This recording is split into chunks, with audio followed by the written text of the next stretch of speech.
আলহামদুলিল্লাহ রব্বিল আলামিন ওয়াসসালাতু ওয়াসসালামু আলা রাসূলিল কারীম আম্মা বাদ।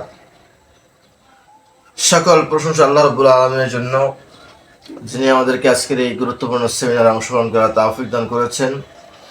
অসংখ্য গণিত দুরূদ ও সালাম বর্ষিত হোক রাসূল আরবি হযরত মুহাম্মদ সাল্লাল্লাহু আলাইহি সাল্লামের উপর, যার অক্লান্ত পরিশ্রমের ফলে আমরা দ্বীন ও ইসলামকে পেয়েছি। আজকের এই গুরুত্বপূর্ণ সেমিনারে আমরা একটি গুরুত্বপূর্ণ বিষয় নিয়ে কথা বলবো। আমরা মানুষ হিসাবে, আল্লাহর বান্দা হিসেবে অনেক সময় ভয়ঙ্কর স্বপ্ন দেখে থাকি, দুঃস্বপ্ন দেখে থাকি।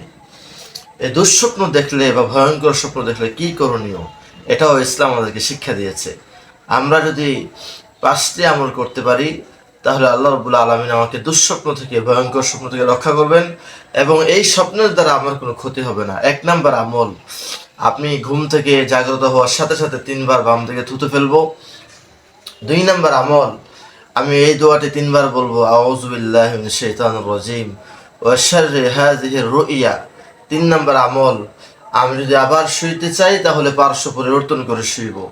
4 নাম্বার আমল, আরেকটি দোয়া আমি বলবো, আল্লাহুম্মা ইন্নী আসআলুকা খায়রা হাযিহির রুইয়া ওয়া খায়রা মা ফিহা ওয়া আউযুকা মিন শাররি হাযিহির রুইয়া ওয়া শাররি মা ফিহা। হে আল্লাহ, আমি আপনার কাছে এই স্বপ্নের কল্যাণ এবং এই স্বপ্নের মধ্যে যে কল্যাণ আপনি নিহিত রেখেছেন সেটি আমি চাচ্ছি, এবং এই স্বপ্নের অনিষ্টতা থেকে এবং এই স্বপ্নের মধ্যে যে অনুপকার আছে সেগুলো থেকে আমি আপনার কাছে আশ্রয় প্রার্থনা করছি। 5 নাম্বার আমল, আমি এই দুঃস্বপ্ন কারো কাছে বর্ণনা করব না।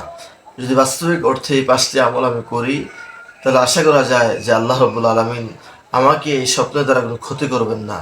আল্লাহ রাব্বুল আলামিন আমাদের সকলকে এই 5টি আমল করার তৌফিক দান করুন। ওয়া আখির দাওয়ানা আলহামদুলিল্লাহি রাব্বিল আলামিন।